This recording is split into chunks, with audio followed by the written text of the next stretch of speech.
And all right, here we go. There, just thinking better of it on the far side, ladies and gentlemen, Paul Smith. Welcome back to another episode of the Strongman Winner Circle podcast. This is episode 51 with Paul Smith. Paul Smith is UKs Strongest Man and 4-time England's Strongest Man. He's getting ready for Europe's this weekend, and then in 2 weeks, he has World's Strongest Man, and that will be his second appearance. So let's sit down with him. Let's hear what he has to say, especially leading into these huge shows coming up. All right. Paul Smith, everybody. How are you, Paul? I'm good, thank you. That's the best opening intro to a podcast I've ever done, so fair play.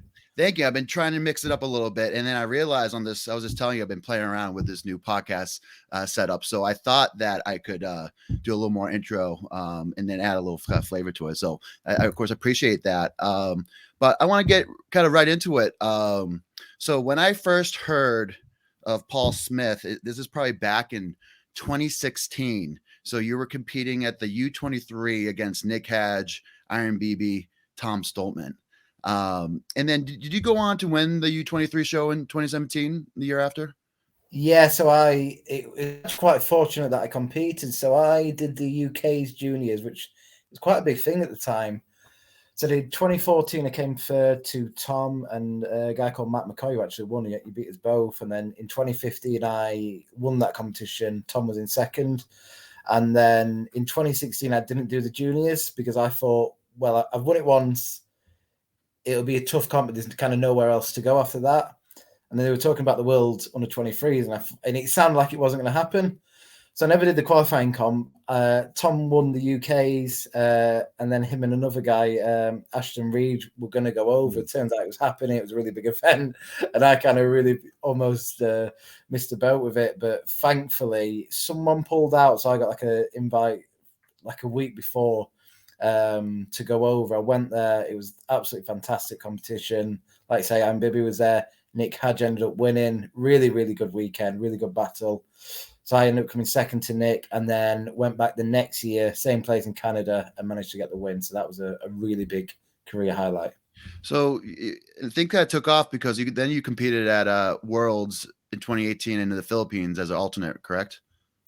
Yeah, I got the alternate spot in the Philippines. Yeah, it was amazing being out at Worlds first time. I've kind of seen all the guys, but to be there with everyone at once in such a stacked field, it was a really cool competition. Mm-hmm. And then that Worlds was probably pretty cool because that was probably, of course, 2018 Halford Bjornsson was a very special strongman.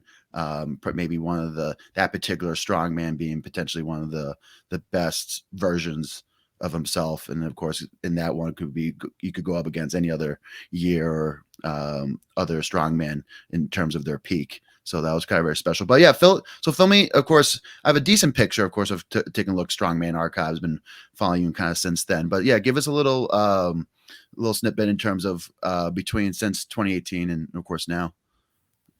Yeah, so I came 5th place in Britain's in 2018, which took me to Worlds as the alternate. I managed to get in at the very last minute. What else have I done since then? I've done Britain's every year since 2017. I've worn England's in 2021, 22, and 2016 as well. UK Strongest Man has been a big one this last few years. So I've come 4th in 2020, 2nd in 2021, and then winning the title last year, 2022. Hopefully I'll be able to do that in June.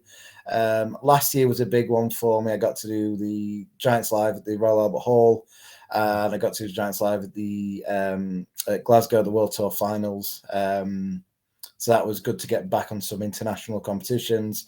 Did the SCL as well in England, came second to Ivars in that last year. So that was a good competition. So it was a really good year for me last year. Lots of big competitions, and now thankfully get to go back to Worlds again this year.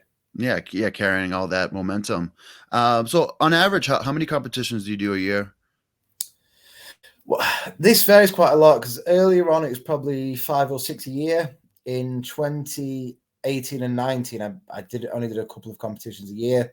I think misguidedly tried to only focus on the really big competitions, and as it training regularly 4 competitions and, you know, having those 10, 12-week blocks actually helps kind of keep you rolling momentum wise.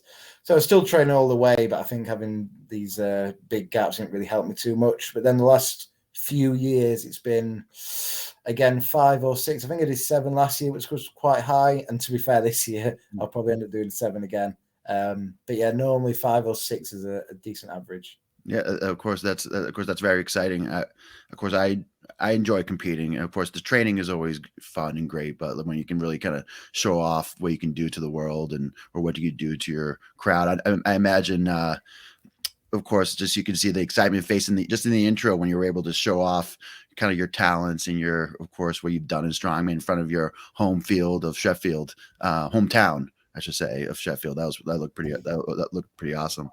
But speaking of the Viking press, so would you say that pressing is probably one of your better strengths when it comes to events?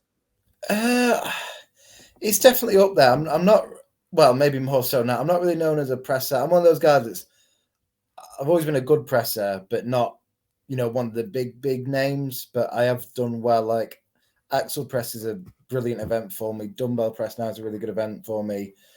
Viking press I haven't done too much of in the past, but it's just carried over really well and seems to have come good recently. And now you're the holder of the, sorry to interrupt, but you're the holder of the Viking press record for 150 kilos now, right? Yeah, I'm the Giants live setup. So Evan had it at 12, and then the 3 Ryan Bennett, Gavin Bilton, and Graham Hicks both all got 12 at Britain's, and then I managed to get 13. Now, did you know that going in that there was that? Like, for instance, like I'm going to hit 13 because I want the world record, or I want 13 because I want to win the event? No, I had no idea about the record beforehand, which I always like when it happens kind of organically, the records at Strongman. I think that adds something to it. But yeah, there was 3 guys on 12, and I needed that event win. Managed to go out and get there, and then record is a nice bonus. Now, for instance, there's, of course, a lot of the kind of podcasts, of course, we want to try to lend as much information to the amateur strongmen and amateur lifters out there. Now, in terms of kind of Viking press, I always said it's a great, I would say having a great push press is a great carryover into Viking. So of course that if you've really narrowed down your push press technique, that's going to be the best thing for Vikings. But usually kind of in the gym, what are some, like, for instance, like strict press numbers or push press numbers that you've had like leading into that Viking press? Yeah. So I've gone back and forth with this with clients, mainly with Viking press, on whether to push barbell work so much. Actually, it was seeing my wife Shannon prep for OSG in the Viking pressing. She didn't really push a barbell, and it didn't work so well for her. So I really wanted to push my barbell push press for this one, which I haven't done for a while. So I ended up hitting 180 for 5 as my top set of my push press out of the rack before Britain's. I didn't strict press, but my best barbell strict press is 170 for 1. But I didn't strict press going into it. I push pressed a couple of times a week, Viking press, and then I was also pushing like a high incline bench instead of a standing strict press. Okay, all right, interesting. Those are all pretty good numbers, of course.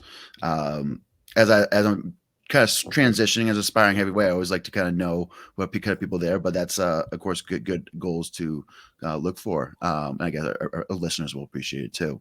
But the flip side, so talking about maybe not so great events, like for instance power stairs, and the reason why I asked on the power stairs, because I too struggled on power stairs in my last competition, but and of course as an experienced strongman yourself, what would like, for instance, if you had to, when you have it in your next show or have to do it again, what would you suggest? Because I always thought that a lot of times those individuals that struggled on certain events, usually after a few years become the best at that event because it didn't come easy. So they have to kind of work harder compared to someone that's naturally gifted if they have long levers or just genetics for that particular event.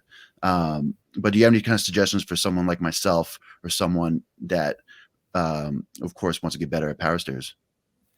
Yeah, so I know what you mean with that. I've had events that are now strong events, like Yoke's a good one, strong event for me that was terrible before, and it just so much time went into it, becomes a strong event. But in terms of power stairs for me, so the trouble I had with the Giants Live power stairs is I was hoping to be able to kind of use like a deadlift hitch technique to lever them up more, but because they're tapered, they hit your legs quite low, so you can't really get into it as much, or it is just more of a high pull. So for me, I think a big thing is just the raw deadlift numbers. You know, I'm a few kilos down and on a lot of the guys, and someone like Graham Hicks is also short as a 1,000-pound deadlift, which obviously, you know, that kind of power off the floor really helps. I think for me, it's kind of deadlift numbers, and then it's hard drilling the conditioning for it. But again, I found I was a lot better in training. I did a really good training run and then wasn't as good at comp, but it's just doing it as a fifth event. You know, it's so taxing. So I think trying to get a lot of volume in on ideally as specific an implement as you can. I luckily got a couple of sessions in on the actual comp kit at the Giants Live yard, which was great. But I think for me, I just need to build up more of that volume over time. It's not an event I've done much of in the past, which is always tricky when, you know, you've got a short space of time to cram it into. Next time I know that we'll have it, or even once I'm in my off season, I will start training it again just to have that base ready to go into a comp prep for.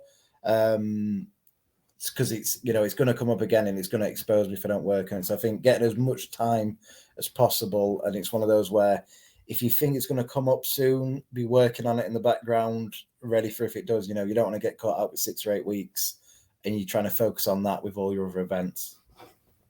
Now, you said something about you were looking to do a hitch technique. Is that when you kind of lift it up and then push it forward with your knees? Yes, I mean, I was watching. Coincidentally, I was watching the power stairs from Worlds last year, and they were really long implements, but quite narrow, so you can really lever them up and cheat, basically, not use as much strength. But with they were really wide at Giants Live, so there's just the shape of them doesn't really contribute well to actually getting your knees under. It really is just more of a high pull shrug kind of movement.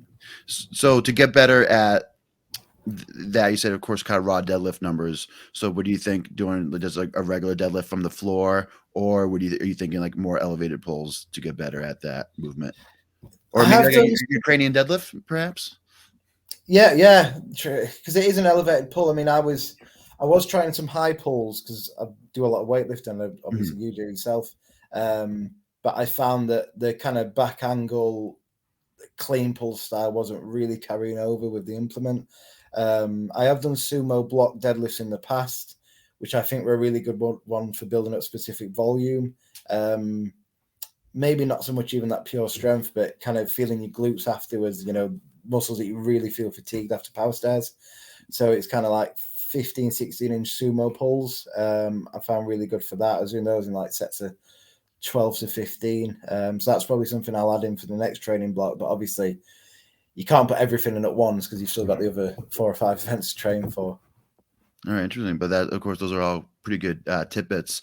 So overall, what's your favorite event? So if you had to pick, if there was a one event that you think you could beat anybody in the world, and what would it be, or beat most people in the world?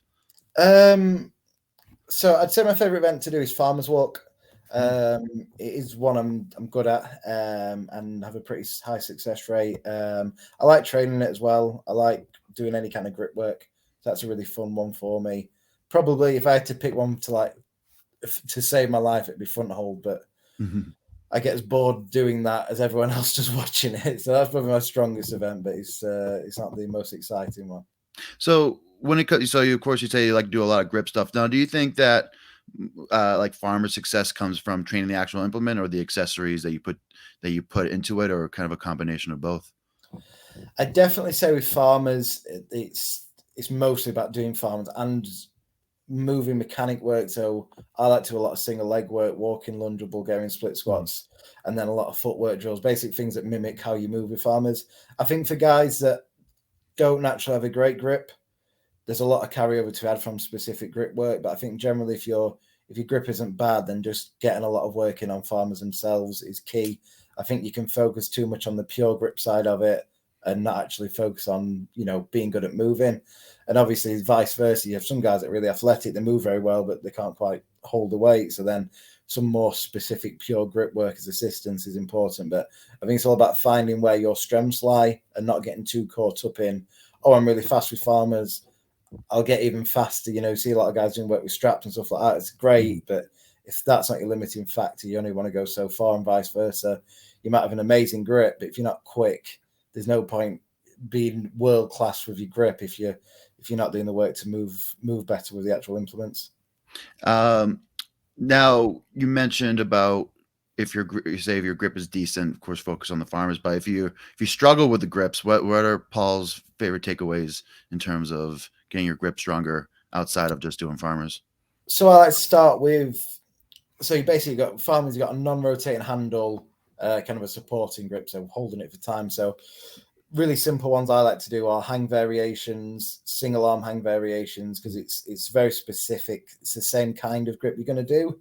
So I would bring that up first to a fairly strong degree. With myself, that's a really, really strong grip for me now. So I don't really do any work like that. I'll focus a lot more on kind of crushing strengths. I do a lot of gripper work, basically things where I actually have to close my hand.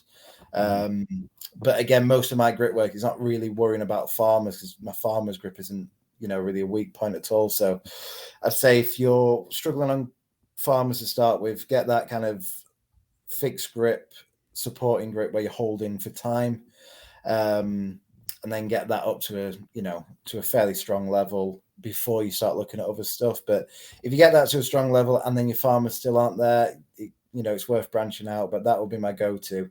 If, like, for example, if you can do a bodyweight hang with probably a quarter of your body weight extra for a minute, it'd be a pretty good starting point. And then if you can get up to like a single arm hang for 30 seconds, you're probably at a pretty decent level. Obviously, you can progress from there, but I'd say those are two decent benchmarks to hit if you're struggling with the farmer's grip.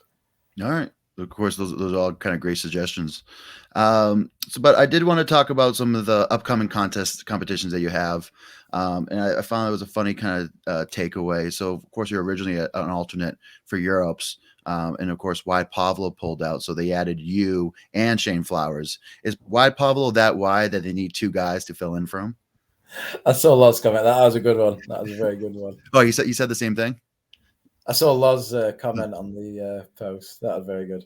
No, that's funny. But yeah, of course, that's what I noticed. But yeah, of course, how are you feeling with Europe's? Of course, it was a little short notice, but it is very similar events to Worlds. But how's training been for Europe's, and what are some of the bigger challenges when it comes to training for a show like that? Yes, I mean, I knew I was reserved for Europe's after Britain, so basically at the same time I knew I was going to be at Worlds, and the exact same events as the heats, and that's, to be honest, that's all I've been training. I haven't been touching the final events. If I get to final at Worlds, it won't be job done for me, but I'll be very happy and I can kind of have a free hit the final. But I trained for Worlds, set up all my training block, and then if Europe's popped up, which it has, I've kind of just added in a little deload this week, and then jump in where I'm at, and then finish off my final week and a half with Worlds prep afterwards. So there's not really been much adjustment in training. It's just been there ready to plug in the Worlds prep. It's the thing with it being the same events is it's, you just kind of go into it where you go into it. It's not like you've got two different comps, which can be a lot more challenging. If you've got 10 events over two comps, it's a lot harder to prep for. I've been in that situation a few times, and then you've got to think about which comp is a priority, when you're going to peak for actual strength wise, but then what are you peaking for in terms of skill for the events? But with Europe's, it's basically a run out before Worlds. It's weird to have my first Europe's and not be the main focus, but I'm going to go in, not put too much pressure on it, and just see where I'm at. It will be interesting because I know they haven't came out with actual groups yet, but for instance, if anybody that you compete against at Europe's are going to be in your actual group, then you have a pretty good baseline because it's within a few weeks of actually competing against them. So you have a pretty good idea where you're going to fall with that individual person, but then mix in maybe a few people that, depending on who comes into the group, who's not. But is that a little added pressure that you guys don't know the groups yet for Worlds? Sometimes in the past, I think they've been able to have them like a month out, but I can understand why they want to keep it closer to the actual date, just because of potential dropouts and, of course, potential switches and all. But you think that adds some pressure, not knowing who you're going to go against at Worlds? Yeah, I actually really like it. So they're gonna, I don't know if you know exactly what they're going to do. They're going to do a live announcement the day before, which I think is a great idea, because you normally find, like I say, a month before, and it's a bit anticlimactic then. The thing is, obviously, it doesn't affect your training at all, but it will affect things. It depends on who you got. You could have a stronger group, a weaker group. I'm quite looking forward to it because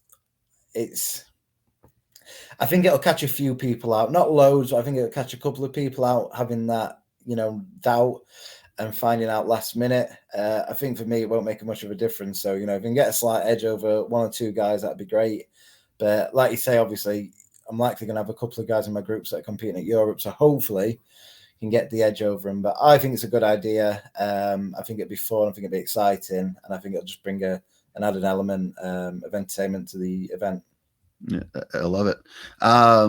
Now for kind of the World's Strongest Man event, so there's a few new ones. Of course, I think in the heats, there's the Conan's wheel, and the kettlebell toss. Right, that's in the heats, and then the finger fingers are in the finals, right?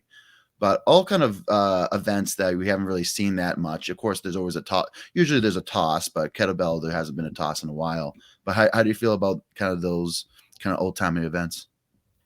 Yeah, so Conan's I'm very happy with. Normally a really good event for me. It's one of those kind of suits a smaller guy, all about determination and working hard. So it's right up my street. With the kettlebell toss, it's a funny one because I did that in 2018. Felt okay in the warm-ups, but anyone that's been to Worlds will know we had our warm-ups, then we sat down for an hour and then went back out there. Suddenly didn't feel so strong. I ended up zeroing, which is one of only 2 events I've ever zeroed in my career. Wow. So it wasn't a very big highlight, but since then I've done a lot more throwing. I've had a lot of throwing in competition, so it's come on massively. So I'll be interested to see how much it has improved on the exact same. Well, what I imagine will be the exact same setup. But I like a throw. I think it's a good event. I think it, tests explosive power, which is can be lacking at sometimes in some comps. But I think it'll be a good test. And then fingers in the final. That's been a long time since it's been at Worlds. It's not something I've ever done in competition, and I don't think most of the guys will have done it either. So it'll be interesting to see how people handle it, especially one where you probably need quite a lot of shoulder mobility, which maybe at this point in Strongman isn't at an all-time best. Some really strong guys, but it'd be interesting to see how the performances compare to some of the older guys that maybe weren't quite as strong, but were more used to that kind of kit. I would think that Brian Shaw would be pretty excited to have fingers in the finals. So if out of anybody, he's probably done it the most, and he's probably had some kind of top performances there. But of course, during this Europe stretch and during this kind of going to World's Strongest Man, has your approach to training for these contests been different than your other shows that you've competed in? I wouldn't say there's been any massive difference. I mean, you'll know yourselves as you go through your career, you'll take things from every little training block and then you'll tweak them for the next one. I would say I've tried to be really specific to the events this time around and really think about, what am I obviously training the events frequently? What are my really key exercises to bring these up? And I've been pretty aggressive with it. I haven't tried to fit too many exercises in, which I've probably been guilty of before. I want to do every assistance exercise under the sun. So I've been pretty measured in only having the really key stuff and focusing on it. And, well, we're almost at the end of the training block, but it has felt really good. I felt pretty fresh for all my main lifts, which has been a big thing, rather than spreading myself too thin. So that's probably something I've really focused on with this one, is really being objective and only putting in what I need to do to get better and not thinking about comps in the future or anything like that. All right. Excellent. But of course, excited to see, of course, kind of how you perform, how you put out. And then, of course, fingers crossed for a finals appearance.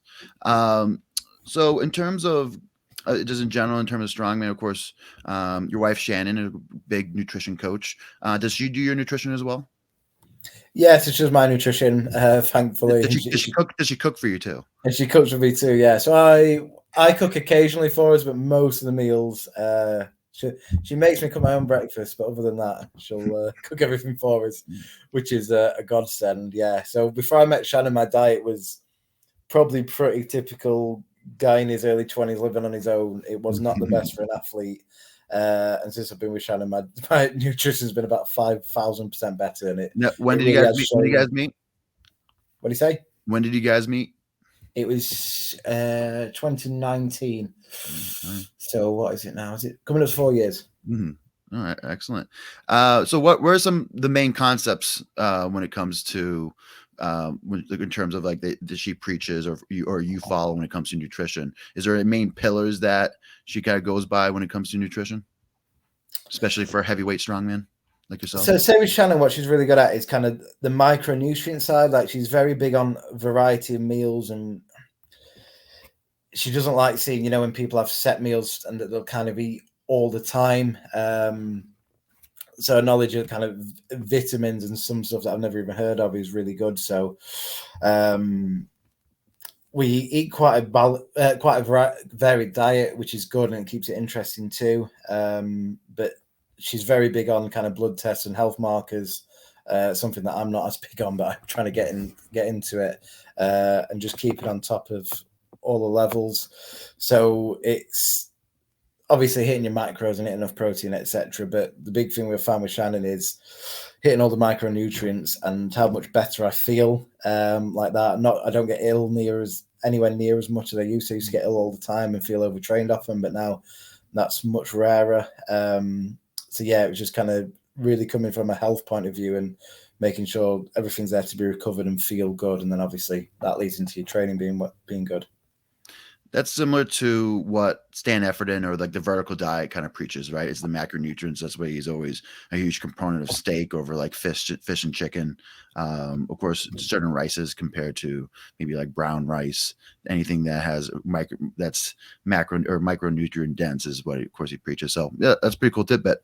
So a little bit what I was talking about on air, and it's something I have to share with or ask most of my guests that come on is what grinds your gears. So like, for instance, my gym owner at TPS here in Malden, Massachusetts, he thinks that this generation of gym goers are on their phone too much while training, and they're not focusing really on the hard thing and not being in the moment as much. But in general, in the strength world and strongman, is there anything that grinds your gears when it comes to either amateurs or pros? I think I'm with him with the phone thing. You know what I find, maybe not so much at the pro level, but the amateur level, definitely, because I get it with clients, is everything's built up to be this huge kind of zenith. Like every comp is the be all and end all. Everyone's on this kind of quest to be world's strongest man. I think people are just taking things too seriously.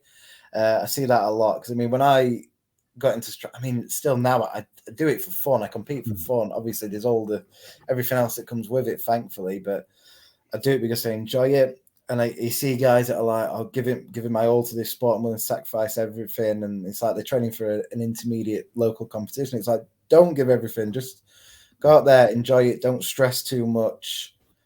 It's a hobby and treat it as such. But there's loads of guys and they get really upset or emotional and they'll fail a lift. I'm like, it's okay. Because the trouble is then you see a lot of guys, they're getting to strongman. They're going to be world's strongest man.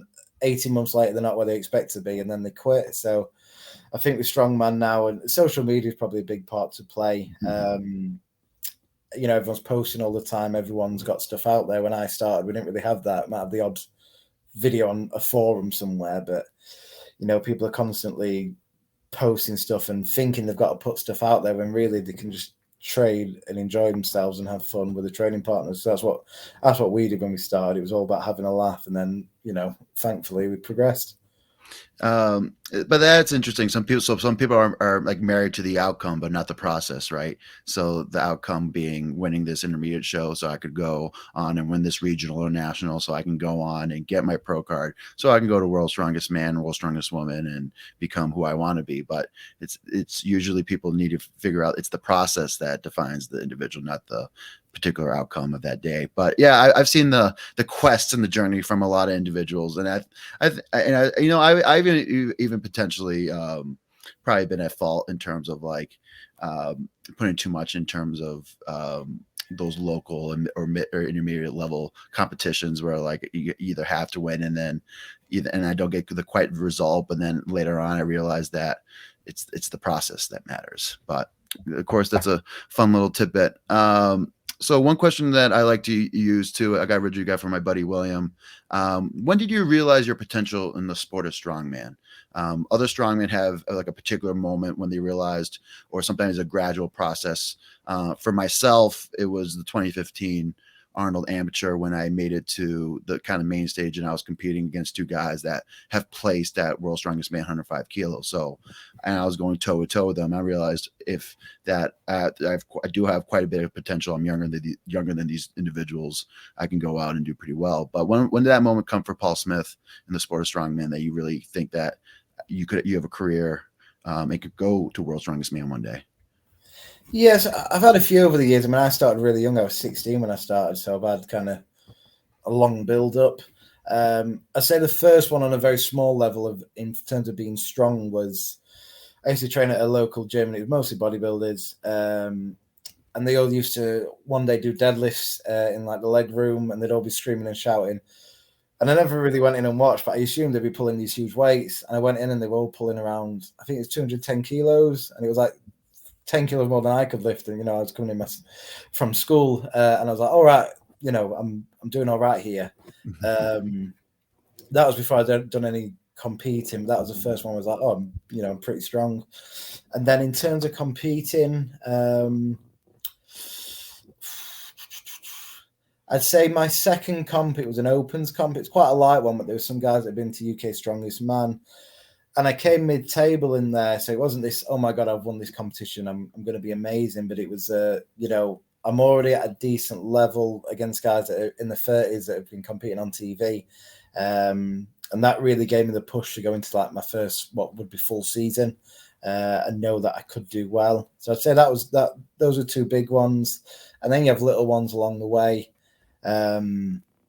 But again, with it being such a young age, I had a lot of time to build up. So it was quite a drawn out process of kind of getting to where I am. So I've had a lot of little moments on the way, but that second comp, first one in the opens, competing against some guys that I'd heard about and knew were really strong was a big one for kind of giving me the push to keep going. So you were 16 when you started. So are you 28, 29 now? Yeah, 28 now. So 16 when I did my first comp. And then from doing my second comp and going into that full season, I was 18. I had a bit of a gap in the middle. So, all right. So about 12 years in the sport. So that's of course quite the run, and of course many good years ahead of you. Now in terms of like we're just talking about like old time events. Like for instance, like Fingal Fingers coming back into the fold. Is there any old time events that you would like to see back in the regular lineup of these current events? Or just I really like natural stone loading. We had a natural stone. We were meant to have a natural stone shoulder at UKs last year, but things went wrong when casting and they made them way too heavy from what they'd kind of projected. But obviously, when you're working with stones, it's tricky. But I got a natural stone to train with, and I was, I didn't actually shoulder it. It reminded me of the old days when we started. There wasn't loads of kit. Like I remember having a 90 kilo dumbbell to train with for an 80 kilo dumbbell in competition. At the time, my PB was 70. So I'd try and clean it. And then when I clean it every week, I'd fail it a little bit better. And I had like a good fail before the comp and went, I had to take that going into the comp, and I got the 80. But it was one of those, I was lifting it. I was like, first lapped it. Then I would kind of lift it to my chest, and I'm nearly getting it on the shoulder. And it was cool. So it's like, there's just this one implement. There's no loading it. There's no taking weights off. You can either do it or you can't. So I really enjoyed training for that, even though it ended up being a sandbagging competition. So I really would like to see some natural stone loading. They had it at Worlds a few years ago, and the Fortissimus was a famous one with pound stone, loading stone at the end. So doing an event like that would be really cool. What was the height on pound stone's last stone? It was like 40 inches or what, maybe like 1 meter, right? Yeah, it was a pretty low one, wasn't it? I think the tricky one with that one, it probably wasn't too hard to load once it got in the lap, but I don't think they thought no one would actually be able to pick it off the floor and lap it. I remember Big Z celebrating because Pound Stone had done, I think it was 3 in a slower time, so we just assumed that he wouldn't be able to do it. And then it was a really cool moment when he lapped him, everyone realized it was going to go up.